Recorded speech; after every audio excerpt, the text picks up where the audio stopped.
Hello everybody, I'm back. Dr. K.K. Agarwal, President, Confederation of Medical Association of Asia and Oceania, past National President, Indian Medical Association, and President, Heart Care Foundation of India. And you are watching Medtalks with Dr. K.K. This is going to be 225th non-stop 7 p.m. session with 1795th COVID episode. Let's have the headlines of the day.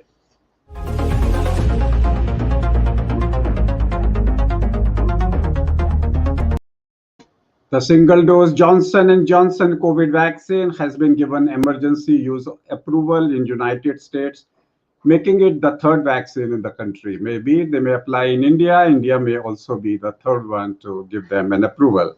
6 states in the country, Maharashtra, Kerala, Punjab, Karnataka, Tamil Nadu, and Gujarat have shown a surge in new cases in the last 24 hours. The Ministry of Home Affairs has extended the existing coronavirus surveillance, containment, and caution guidelines across the country till March 31st. People aged 45 and 60 years with comorbid conditions will need a doctor's certificate to make them eligible to get the COVID-19 vaccine in the next phase of the vaccination beginning March 1st. COVID claims worth more than 9,000 crore have been settled by insurance companies, according to Insurance Regulatory and Development Authority of India.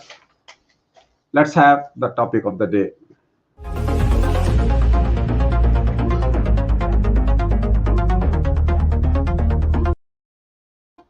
Yes, we are talking about risk stratification of the COVID-19 vaccine.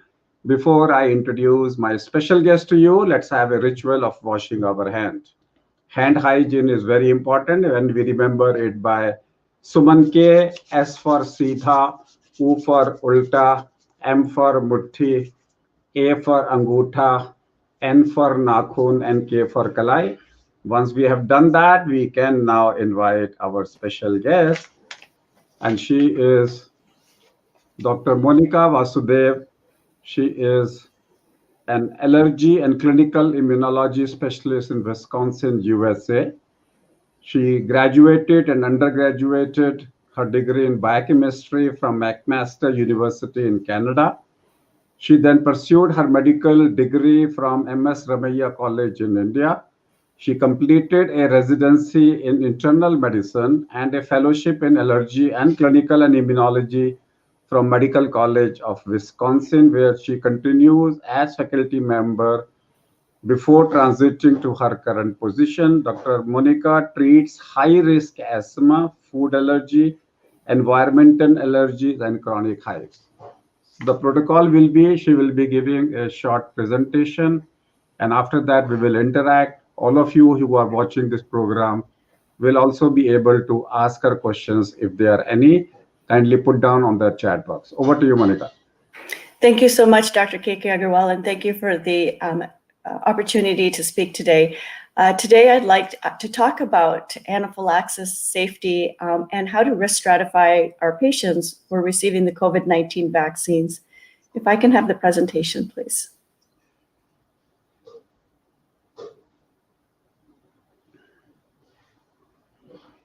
Ritu?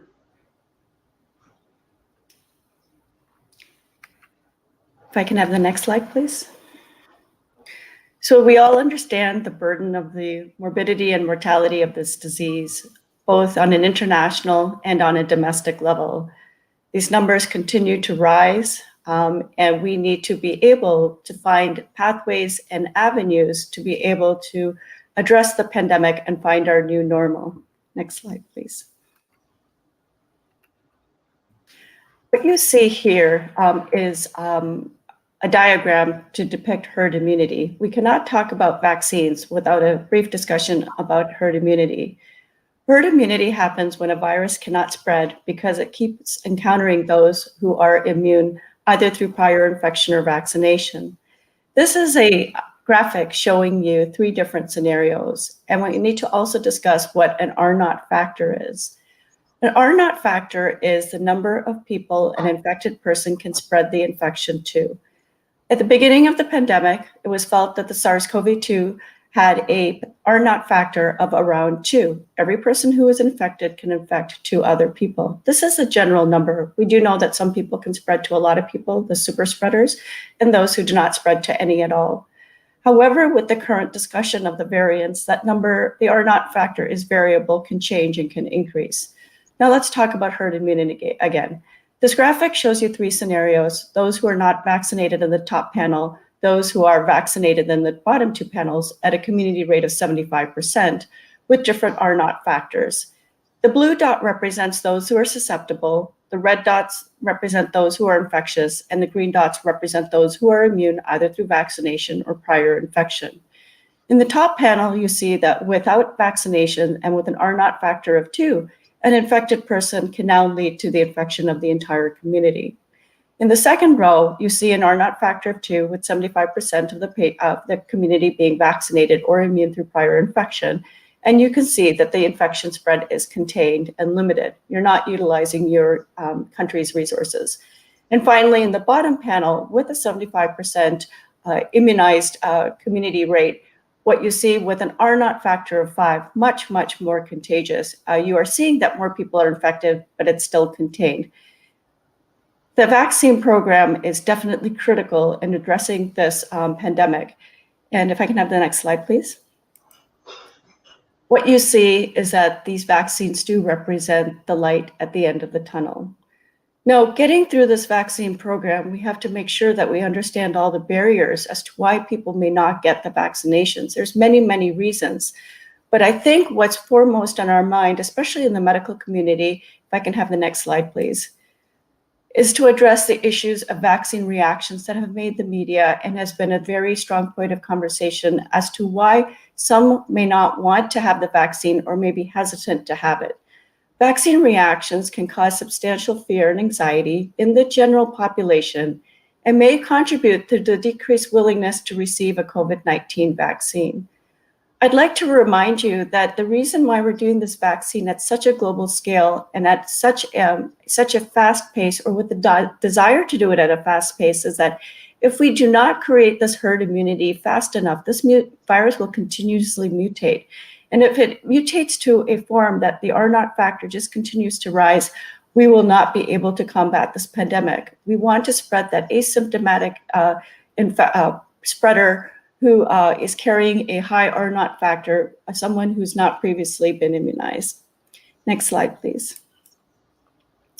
So just as a reminder, I'm going to be focusing on the mRNA vaccines that have been released in the United States, except for the Johnson & Johnson now, that's the most recent one. But what we're focusing with these vaccines is the spike protein. On the left, you see a cartoon of the SARS-CoV-2 virus, and you can see the various proteins that are found. There's 4 major structural proteins that includes this spike protein, which is your S protein, a small envelope protein, your E protein, the membrane M glycoprotein, and the nucleocapsid protein. The spike protein acts as a key. It allows it to enter into the host cell via the ACE2 receptor. But this is not a very simple interaction. There's actually on the right panel, as you can see, that the spike protein will undergo a conformational change, and there will be a cleavage of a component of the spike protein so that you now have the entry of the virus into the host cell. There are multiple steps involved, and by finding and producing antibodies, finding ways to produce antibodies to the spike protein so that you can prevent this key entering the cell is the focus of how our virus vaccines are working. If I can have the next slide, please. So in the initial vaccine trials with these mRNA viruses, and this is the Pfizer, BioNTech, and the Moderna, in the phase 1 to 3 clinical trials, the potential participants with a history of allergic reaction to any component of the vaccine were excluded, which is what we would expect. The Pfizer BioNTech vaccines also excluded participants with a history of any severe allergy associated with any vaccine. Next slide, please. What did these studies show in terms of adverse events? And this is a very busy slide. This is the publication in the New England Journal of Medicine. Very, very elegant papers showing how well these vaccines were working. And what you see here on the left panel is your local reactions. On the right, you have your systemic reactions or more serious reactions.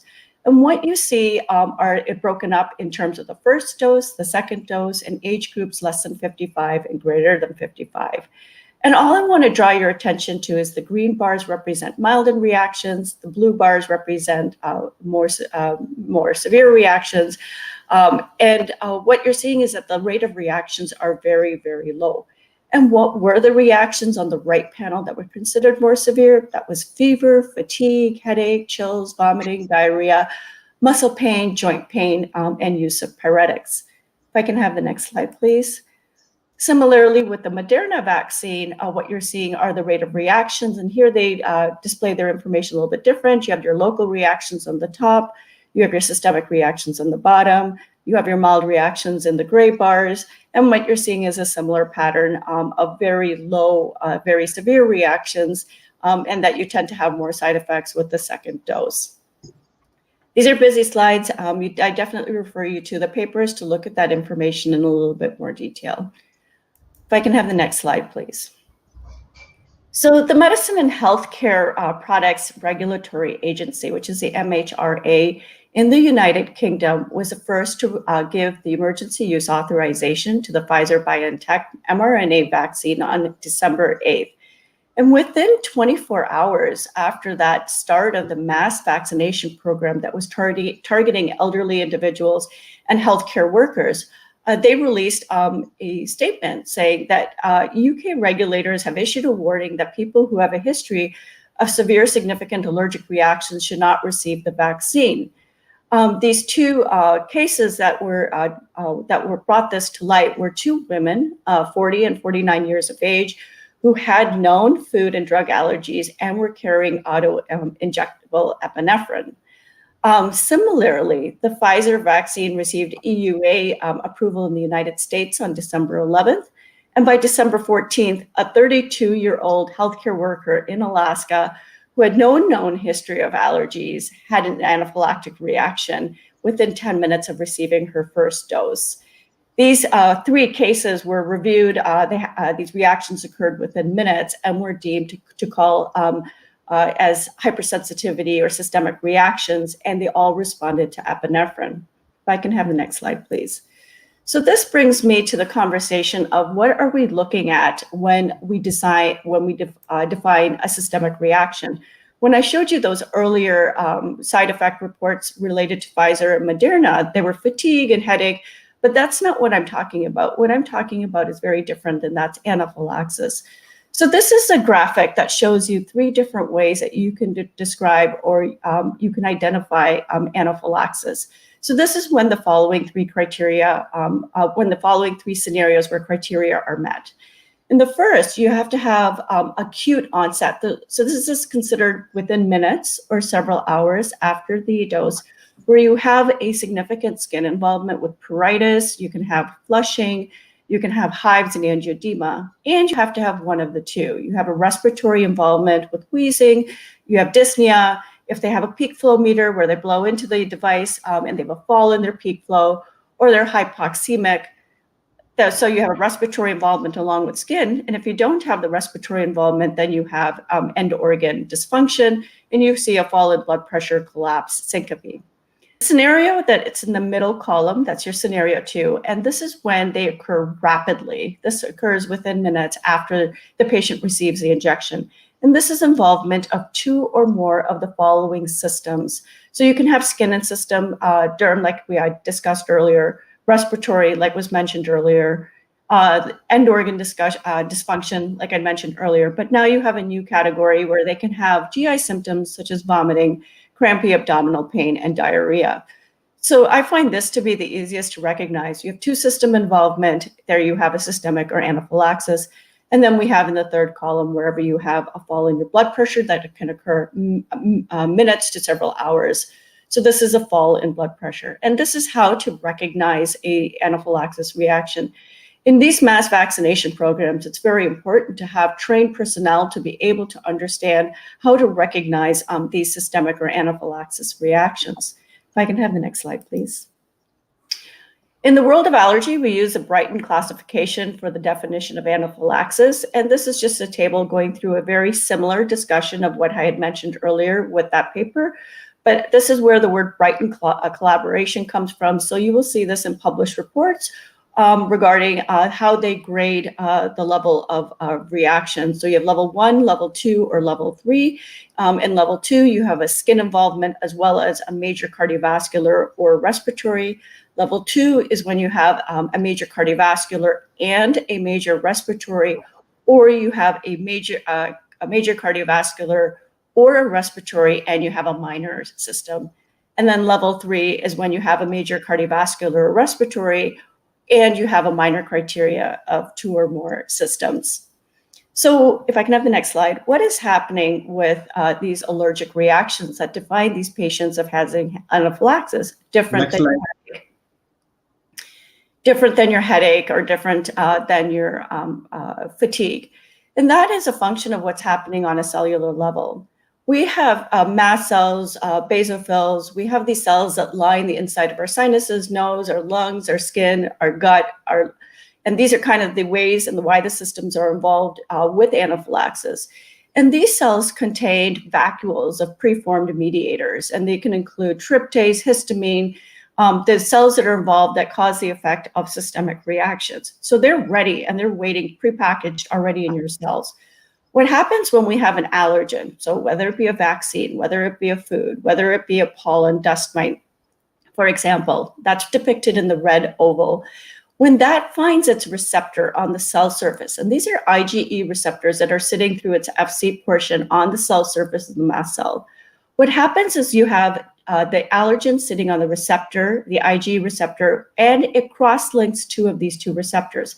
And that's why you can see 2 of these green structures attached to this red oval. That sends a signal to within the cell, and you have those preformed mediators that are ready to be released and cause the immediate effect.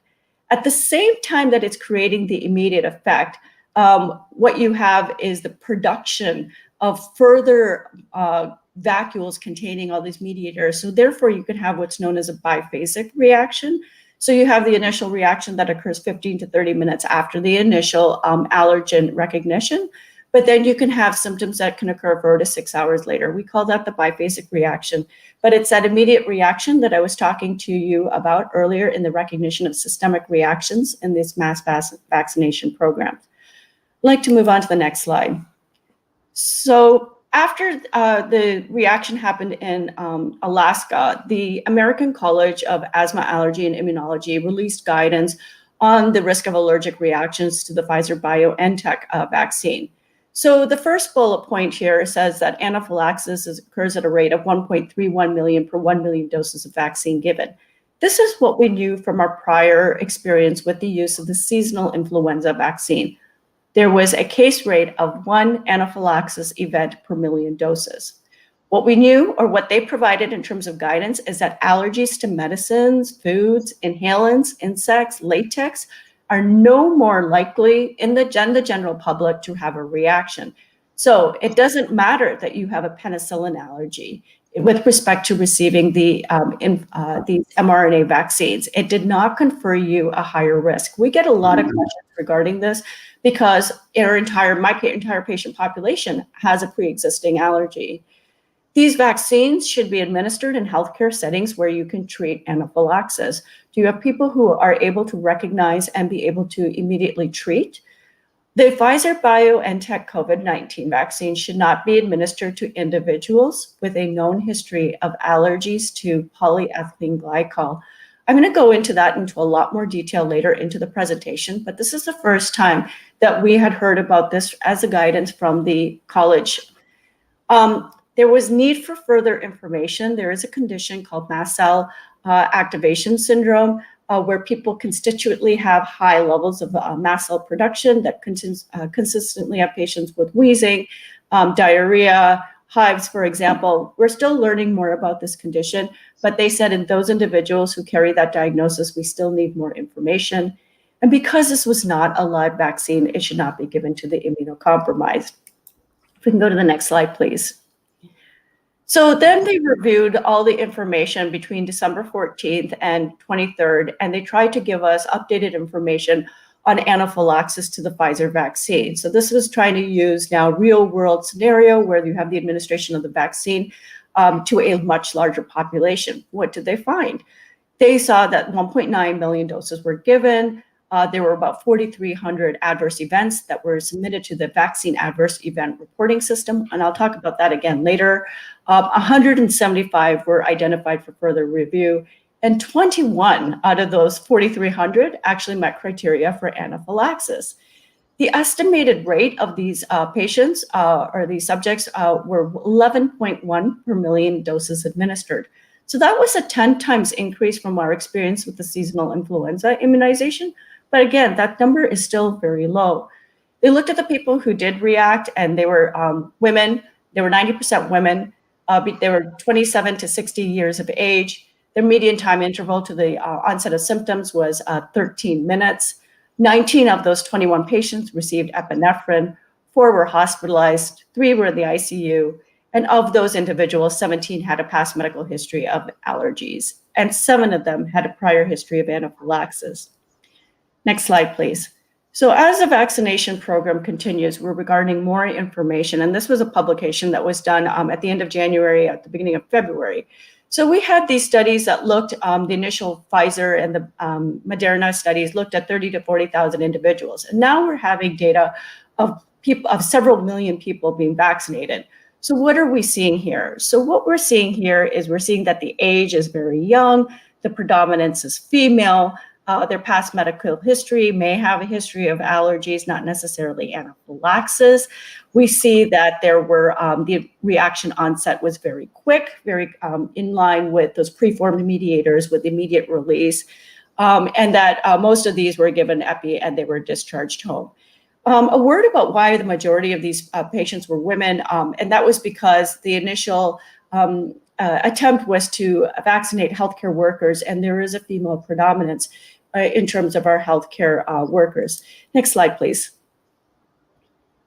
And similar data also came out from Moderna, and what you can see here is that, again, you're seeing the gender, the fast onset, the prior history of atopy, and that there was a complete resolution. If I can have the next slide, please.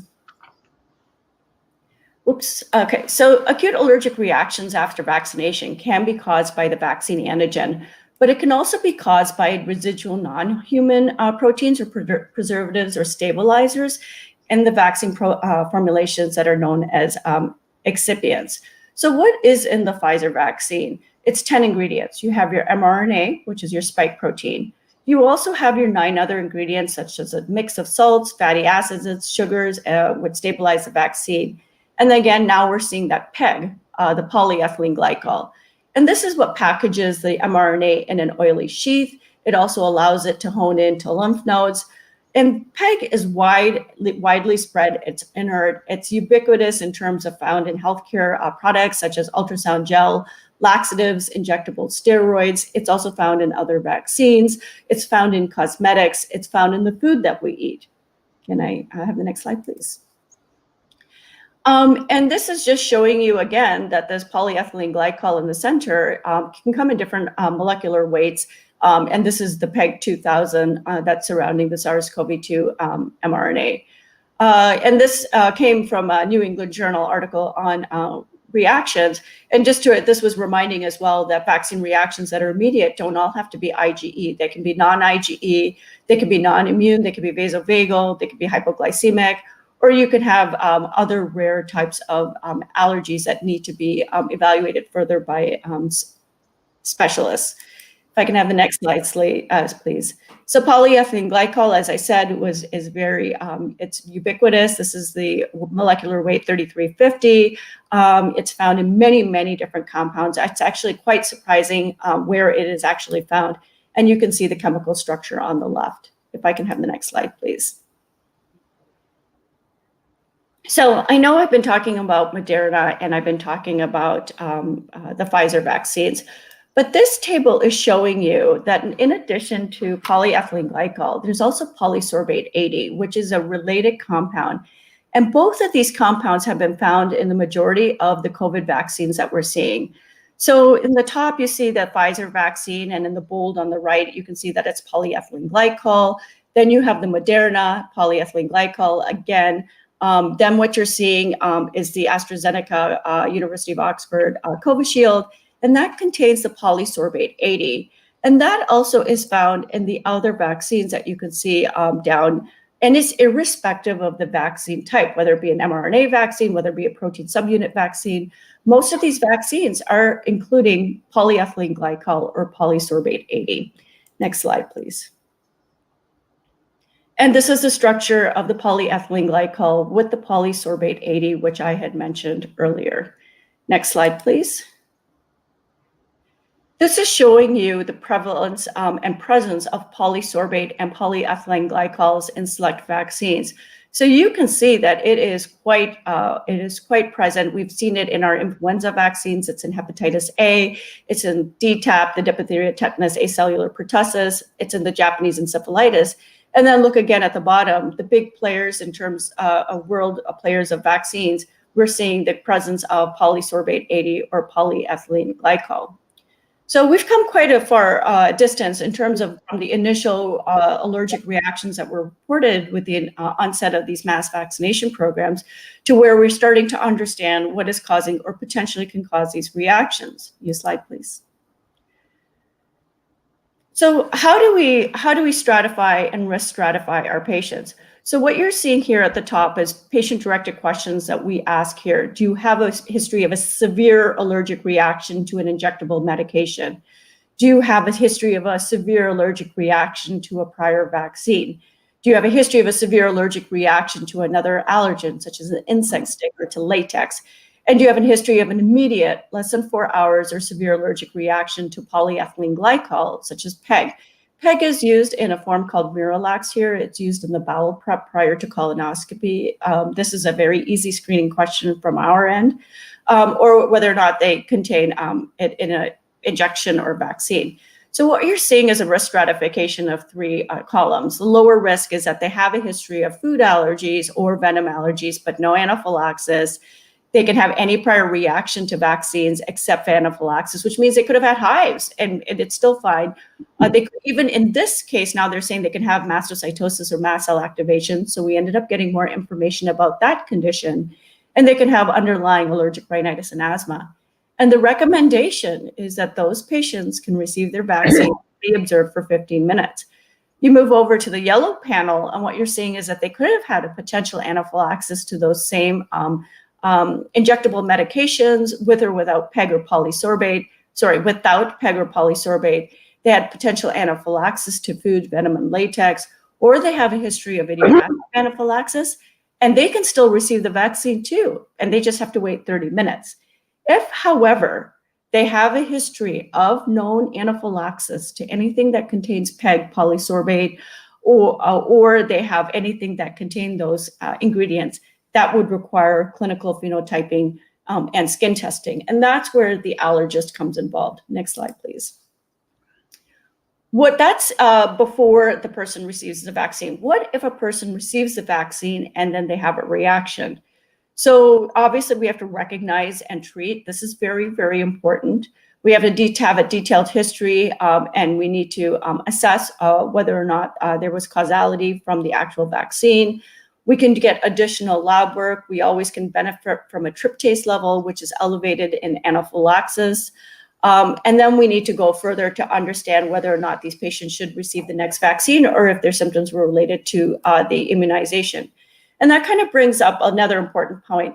When patients go in for their immunizations, they should not be receiving any other injectable medication on the same day, just to make it easier to analyze what happened to a patient if they do have symptoms. So next slide, please. So what do we do then when a patient comes in and they say, I need to be evaluated because I have a history of anaphylaxis to Miralax or polyethylene glycol, or I had my first reaction or I had my first injection and I had a reaction, but I don't know if it was from my vaccine or something else. How do we risk stratify these people? So we do something, we do a process of skin testing. And so that is, we can skin prick test, 2 types of skin testing methods we do. It's a prick on the top of the skin or an intradermal, which is like a TB test. And what you do is we skin test them to the polyethylene glycol, such as and the Miralax. We take a steroid component, methylprednisolone acetate, which contains PEG, the triamcinolone acetonide or refresh eye drops. The refresh eye drops are for people with dry eye, or Prevnar, which is the polysaccharide-based pneumococcal vaccine, which also which has polysorbate 80, the hepatitis A vaccine, or the Twinrix vaccine.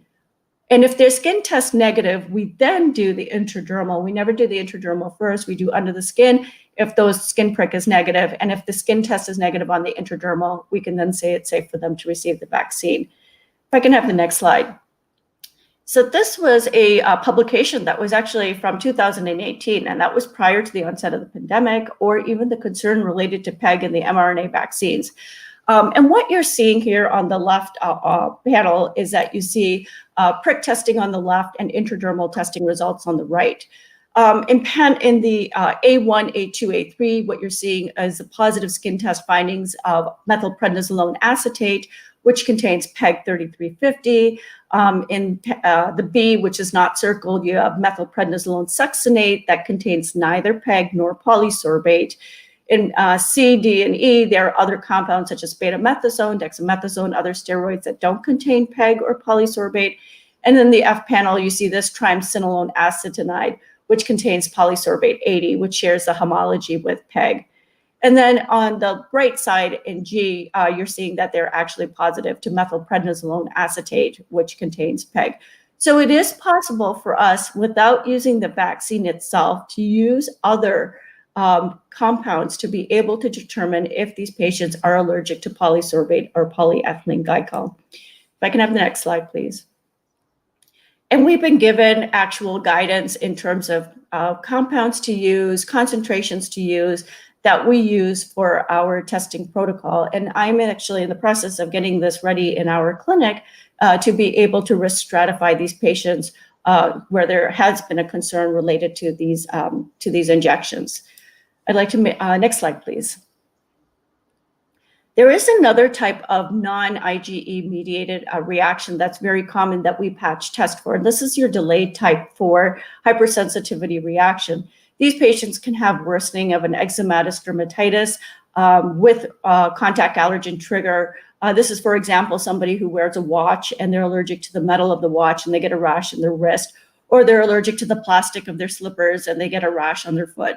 So polysorbate 80 can also be used as can be a sensitizing contact allergen, and we have a way of actually patch testing patients as well. But this is not somebody that I would be concerned about for the reaction. I have heard of one person who did have a polysorbate 80 contact allergen, and when he received the immunizations, had a worsening of his contact dermatitis rash with no systemic symptoms. Next slide, please. There are other non-IgE pathways for activating mast cells. Everything that I've discussed up until now has been related to IgE activation. We also have complement that can be activated that can lead to symptoms. And you can actually get a complement activation assay for a patient if you're concerned that they ended up having a non-IgE mediated reaction. You can also, polyethylene glycol, IgM and IgG, pre-existing antibodies for prior exposure can also be present, and they can lead to what's known as a pseudo-allergy. So they have some of the symptoms of allergy, but not the full presentation. And how we differentiate between the two is actually the timeline trajectory of how these reactions present. If I can have the next slide, please. So I talked about earlier about the vaccine adverse event reporting system when I was talking about the initial characterization of allergic reactions with the Pfizer vaccine. In the United States, what they have done is they've created an app called vSafe from the CDC. And this has, I think, been rolled out kind of piecemeal across the country. As people are getting their first doses of their vaccine, they're being asked to download this app, and they're asked in real time to report their symptoms related to their immunizations. There is, I think, a threshold related to the symptoms that are reported, and then they get a phone call by someone related to the CDC program if the symptoms meet a threshold and when the patient needs to seek further help. When I first received my immunization, the vSafe recommendation was not there, but when I went to receive my second vaccine, the vSafe information was provided. So because the information may not have been completely available, the reporting system is as good as how well it's advertised and how well it's utilized by people who are receiving the vaccine. On the right panel, you see the vaccine adverse event reporting system. And this has been around for many, many years. And this is all based on voluntary reporting. Anybody can report what their reaction was. So it's a huge database, but again, these reporting systems need to be vetted in terms of the quality of the information that's put into the system. And I think it's very important to be able to understand what the information is that's being put in there to improve the reputation of these vaccines and its safety.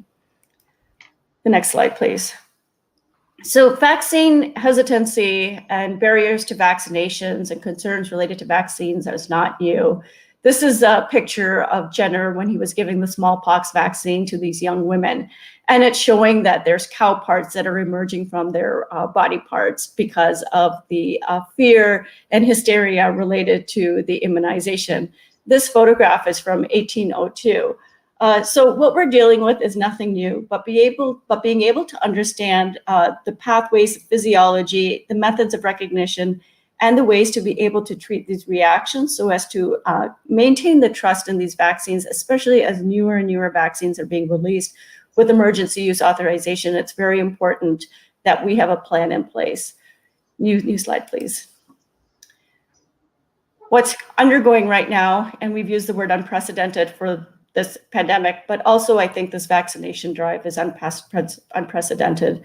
I really do hope that this vaccination program is the light at the end of the tunnel and that we can live our new normal soon. Thank you. Thank you, Monica.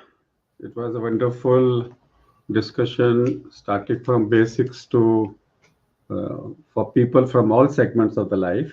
So I'll pick up some basic questions. Some of you have already spoken, but they need to be re-emphasized. The first of all is people in India use a lot of polyethylene glycol as a laxative.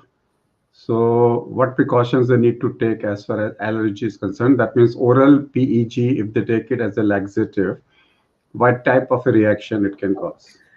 So if you normally consume polyethylene glycol as a laxative, then you've actually been screened out for having any concern related to having a reaction. The concern is only for those people who have had polyethylene glycol and have had a reaction to it. If you've not had a reaction to polyethylene glycol, even with other factors present, you would at most be considered medium or low risk, and you would only have to receive your vaccine and wait 15 to 30 minutes. So it's great. It's fantastic that you've used polyethylene glycol. It's fantastic if you've tolerated it. If you've tolerated it, then there's no concern about the vaccine. So if somebody takes polyethylene glycol as a laxative, what reactions are expected? What do we ask? After taking PEG, what do you develop? Because normally when we give PEG for colonoscopy or for as a part of healing, we don't ask them for any symptoms. Okay. So what do we ask them? So you ask them if they've had any throat fullness. You ask them if they've had any lip or tongue swelling. They had trouble swallowing their saliva. We ask them if they've had welts or hives. These are red raised lesions that last less than 24 hours in a given area. If there was itching related to it, we ask them if they were wheezing with that. So these are your typical symptoms of IgE mediated allergy. So second thing is when we come to refresh eye drops, that half of the population is using it because of lockdown and excessive computer usage. So if they are using refresh eye drops and if they don't have any reaction, so they are safe from allergy? They are likely to be safe. Now it's a topical application. Now, not every type of refresh. Refresh has multiple different products and not every single refresh product contains polysorbate. So you would have to go back and look at the ingredient list in your refresh eye drops to make sure that it is the one that contains polysorbate 80. If it does contain polysorbate, then at least you're risk stratified from polysorbate, but I would still think that polyethylene glycol is also important to know. Now, your vaccines contain polysorbate 80, and if you've tolerated PEG, then the risk is a lot lower. No, when we talk about AstraZeneca, which is available, Covishield in India, will not have a PEG. It has polysorbate, yes. Yes, and the polysorbate, if suppose you want to do their refreshing eye test, ask them to before the vaccine just use eye drops refresh containing polysorbate 80, and if they have no reaction, we know that they are allergy free. It can be a very simple test. Yes, it's a very simple test. Yes. And we can also see if they've tolerated the vaccines that contain polysorbate 80, which is one step better, right? A topical application versus an intramuscular or subcutaneous administered medicine. You can see what are the local vaccines that you have that contain polysorbate 80. Because as I showed you, many of the prior immunizations we have received have that same compound. Okay, coming back to shellfish allergy. What about that? Lots of people have a shellfish allergy. Should they go for the vaccination? Now I'm talking about Indian vaccination. We are talking about Covishield or Covaxin. Yes. Yes. Okay. So in slide 24, I showed you the three panels: the red, the green, and the yellow. That was the updated guidance that had come at the end of January. And even if you have a history of food, venom, or latex allergy, without anaphylaxis. So you've had shellfish allergy, you get lip swelling with it, or you just get a little bit of abdominal pain and diarrhea. So no two system involvement, you're still considered low risk. If you have a history of anaphylaxis to food such as shellfish, you're considered medium risk. And then all you would have to do is wait 30 minutes. If you're low risk, you're 15 minutes. So you can still have shellfish allergy. It also depends on the type of shellfish allergy you have. Okay, coming back to another thing is, what about Johnson & Johnson vaccine? Is it going to be a DNA vaccine, same as Covishield, or it is also containing DNA converting into RNA? So the Johnson & Johnson, in terms of an allergy perspective, contains polysorbate. In terms of the way that it works, it has the DNA, the double-stranded DNA, that then will then go into the nucleus and then cause a protein formation. Okay. So another thing which I want to put forward is that nowadays for any anaphylaxis, we are only giving epinephrine. Mm-hmm. No steroids are given. So the treatment of anaphylaxis is only epinephrine. So the treatment for anaphylaxis in all situations is the use of epinephrine. And in epinephrine, I'm so sorry, I just lost your screen. In the treatment of anaphylaxis, you use epinephrine, and then it is important to receive a second-generation antihistamine if the patient can tolerate it orally. Okay. Now, why I want to bring out this question is because in the morning you did talk about first-generation histamine H1, because that's very common in India. So kindly explain it. No evil. Yeah. Okay. So again, this all goes back to the biphasic reaction related to allergic reactions. So you have your early reaction that can occur like 15 to 30 minutes after exposure to allergen. Then you have the production of new mediators that can occur 6 to 8 hours later. When you take an H1 blocker, such as Avel, and in the Western world we use Benadryl, that will last 4 to 6 hours. So the medication will wear off just at the time that the biphasic reaction will occur. So that second phase of the biphasic reaction. So in our allergy protocols, even though the first generation might be fast acting, it is very important to use a second generation antihistamine, as well as to couple it with the use of an H2 blocker. We have famotidine here, so that you can use an H1, H2 blocker combination. What about tryptase test? How important is taking a blood sample for tryptase to rule out IgE versus non-IgE mediated?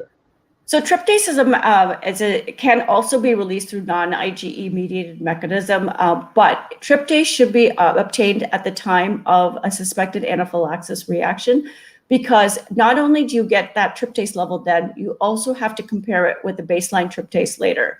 There are other conditions, such as mast cell conditions, that can cause you to be more prone for having reactions. But also, if you have an elevated tryptase, it does help in the understanding of whether or not they had anaphylaxis and to not recommend the second dose of their vaccine. Now, coming back to when I enter if the virus, protein, or a gene is introduced in my muscle, and that gene goes to the nucleus, comes back to outside the nucleus, takes over the ribosome, replicates the virus protein, spike protein, then spike, and then the antigen antibody reaction starts. So what is the difference between a muscle COVID, because you are introducing the spike protein in the muscle, vis-a-vis a normal reaction? Because the Th1 response will be the same in both of them. How does a vaccine, because the only difference is it is like a trained driver, that is an untrained driver. Here you have a fixed dose, non-replicative protein, fixed dose. There you don't know how much protein continuously is shedding. So otherwise, I am producing a local COVID reaction. And if that's so, it will produce Th1 response. It will produce the same Th1 response, which the protein will do it in my lungs. But there are no pneumocyte 2 cells in the muscle, therefore it is more regulated. If that's so, I'm supposed to expect the same gamma interferon. I am expecting the same rise in CRP, same rise in TNF alpha with the muscular vaccine. And if that's so, in susceptible individuals, it can cause exaggerated reaction. When you get the immunization in your muscle, it's actually the immunization can then go to your lymph nodes, right? You get an infection, whether it be in your nose or your mouth, you'll get some lymphadenopathy, cervical lymphadenopathy. You get a lung infection, you'll get groin lymphadenopathy. So even though it's being introduced into the muscle, that's not necessarily where it's staying. The nucleic acid vaccines, whether it be RNA, whether it be DNA, they're just providing the blueprint of what these vaccines are supposed to be making, right? Even the DNA, RNA, especially the RNA vaccine, it's gone within 48 hours, even though the proteins that it continuously makes are still going to become available. The immune responses, especially in our lymph nodes, are going to be of Th1 mediated reactions, right? There are going, and that's the whole purpose of making IgG antibodies.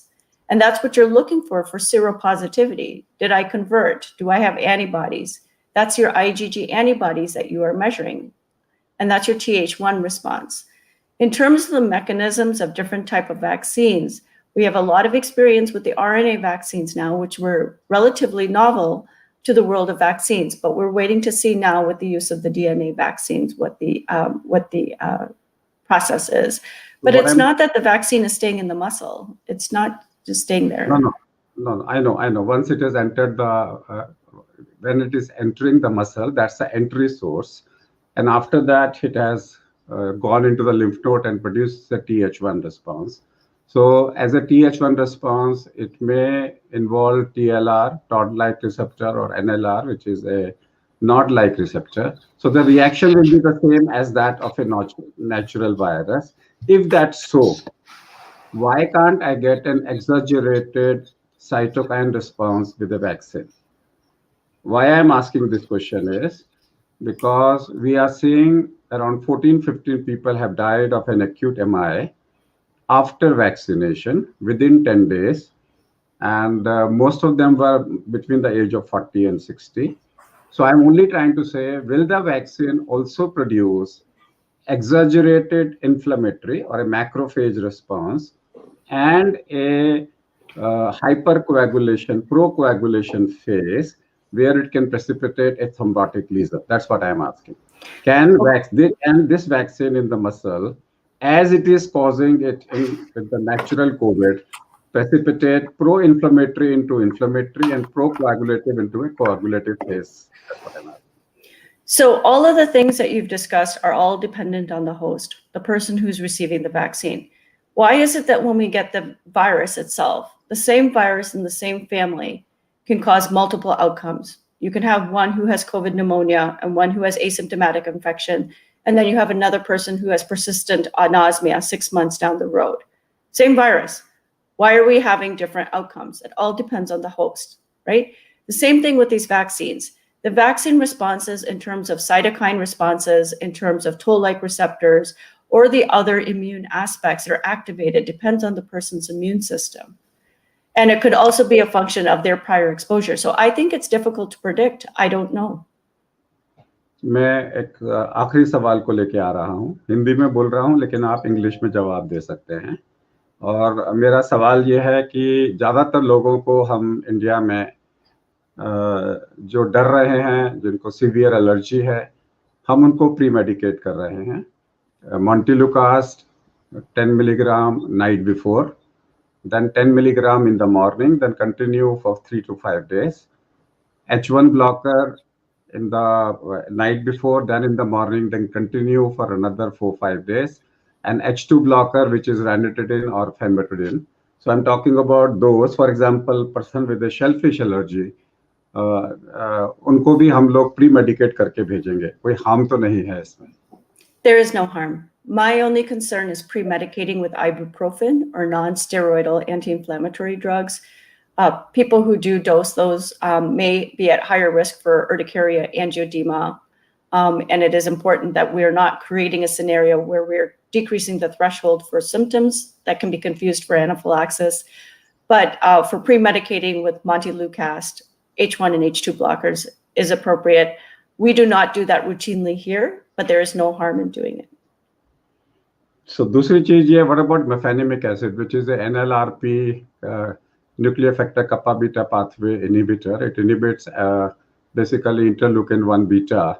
So this is this and colchicine, we use it as a drug of choice for if the patient has exaggerated Th1 response. If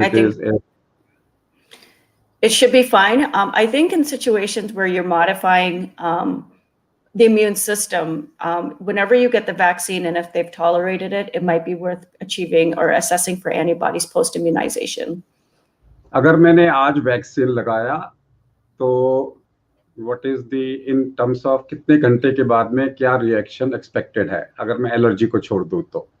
So what I mean to say कि अगर मेरे को ये दिखाना है कि मेरे को CD4 सेल और CD8 सेल बड़े हैं कि नहीं बड़े, तो क्या मैं उसको इस्तेमाल कर सकता हूं to find out cellular immunity? Because in India there are two vaccines, one is Covaxin and second is Covishield. So Covaxin people are claiming we provide you better T cell mediated immunity. तो उस situation में अगर हम CD4 count और CD8 count को करके demonstrate कर रहे हैं कि सेल्स बड़े हैं, ऐसा कोई क्राइटेरिया है क्या? No. Everybody receives the vaccine at different stages with different symptoms. Some people get myalgia 4 hours later. Some people are completely asymptomatic when they receive their vaccine. Unless you're in a research scenario where people are receiving the vaccine and you're constantly measuring CD4, CD8, and you're looking at other flow cytometric analyses of their white blood cells, I don't think it's difficult. It'll be difficult to understand what is happening. Again, it's a function of not only the vaccine, but it's also a function of the host that's receiving the vaccine. Myalgia, is it gamma interferon or it is something else which is causing myalgia? Fever is gamma interferon, or it can be interleukin-1 beta, but what about myalgia? How do we explain myalgia? I think those are multiple cytokines that are being produced. It's not just one. Okay.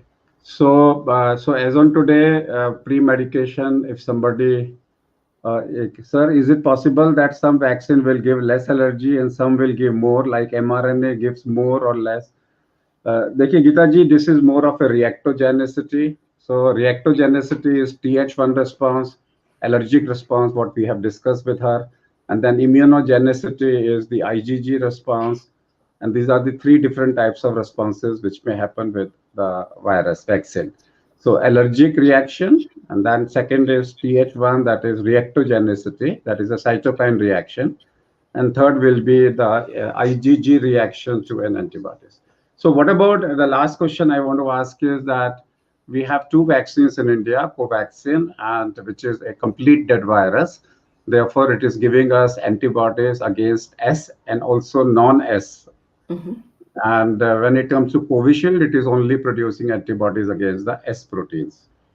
And do you think that production of N antibodies, because I was reading multi-system inflammatory disease, बच्चों के अंदर में जिनको multi system inflammatory disease है उनकी S antibodies अच्छी बनी है लेकिन एन एंटीबॉडीज अच्छी नहीं बनी. एंड अगर आप प्योर सिंपल एस एंटीबॉडीज दे रहे हो जैसे कि स्पाइक जो कि हम आरएनए डीएनए वैक्सीन में दे रहे हैं, इनमें एन एंटीबॉडीज नहीं बनेंगी. First of all, what about in messenger RNA? What are we making? Only the S protein, or it is Yes. making? Yes. This is the messenger RNA, only the S protein messenger RNA. Yes. So Okay. अगर हम, if we are not making N antibodies, thus can be a matter of concern in future that we start getting a lot of MIS post vaccination. Okay, so I think there's a lot of questions in what you just asked. So let's first talk about native wild type infection versus immunization. And let's talk about the mRNA immunizations. When you get a wild type infection, you got the infection, you might have been an asymptomatic person getting the infection, or you might have been symptomatic. Your antibody responses would be to the entire virus. You would get it to the spike protein, you would get it to the M protein, you'd get it to all the other proteins as well. When you get the mRNA virus vaccines, you're only making it to the spike protein. The people who make antibodies to a native infection, they didn't get immunized, they just had the infection. The immune responses are variable. They can have low amounts of antibodies, they can have high amounts of antibodies. It's variable. When you receive the vaccines, you get a consistent, homogeneous, high response. The studies showed that if you got the mRNA vaccine, you ended up preventing severe disease. They did not comment on the presence of MIS in these studies. So that is hard to know. I think the best way out in philosophically, so this is not specifically answering your question, philosophically, if we have patients who have had the infection and receive a spike protein immunization, we have Covishield, we have Covifax, we have Pfizer, we have Moderna, now we have Johnson & Johnson. I think because the nature of the virus is meant to mutate, that it is important to have a variety of forms of immunity so that herd immunity is strong in different aspects. If everybody was immunized in the world to the same immunization and everybody picked their favorite and that was it, that virus would learn how to mutate to learn how to evade that type of herd immunity. But if you have a plethora of immunizations, the world is making RNA, DNA, protein subunit vaccines, that they're all being present in different parts of the world. I think that having a very variable amount and types of vaccinations will actually make this possible. But in terms of understanding the specific immune responses from the different immunizations, that is hard to know because all of our immune responses are based on the host. As an immunologist, I get asked to evaluate patients who have recurrent infections. If a person has recurrent otitis media, sinusitis, pneumonia, we think of a humoral immune defect, which is an antibody-mediated defect. We look at their total immunoglobulin levels. We look at their IgG, IgA, IgM, and then we look at their IgG titers to the capsular antigens of pneumovax or Prevnar, as well as diphtheria and tetanus. If those numbers are low, we revaccinate them, and then we achieve 6 weeks later another vaccine test to see whether or not they were able to make appropriate antibody responses. We have guidelines in terms of what we consider to be an appropriate response. Not everybody is making antibodies to the same level to all the different antigens. Not everybody has the same amount of response to the vaccinations when they receive it. You might find that a 4-year-old is not making the immune response the same way that a 12-year-old will make it or a 65-year-old will make it. So I think to be able to generalize what are the immune responses and what are the concerns related to the specific vaccines is too hard to do. I think that these responses are very individualized. Otherwise, we would have much more information about the questions that you are asking by now. But I think it's important that we should just get the vaccine, get whatever vaccine is available. We should just make sure that we have at least the world immunized with the first set of vaccines and then look at the variants and look for the boosters the next year, and then maybe potentially pick a different type of vaccine for the second type of vaccine we get. That's all for today. Thank you, Monica, to be here with us. And I'll try to bring her once in a month to answer all your questions. Today we could not picked up. Today we have not been able to take your direct question answers. Maybe once I will bring her where she can answer all your question answers. And let me introduce her again. I have with me her mother, Archana and Manish were here. They have just left. I thought of introducing the whole family. Kusum is my elder sister. She is like my mother. She was the one who brought me up as a child. And Monica happens to be in my family. I thought of introducing to all of you. And so thank you, Monica, to be here with us. And maybe once in a month, I'd like to interact with you in this platform so that you can reciprocate by giving your whatever you have learned back to India. That's all for today, and we'll be back tomorrow 7 p.m. with another show. Keep watching Medtalks with Dr. KK. Thank you very much and namaste. And I'll be back to back at 8 o'clock to another session. Thank you.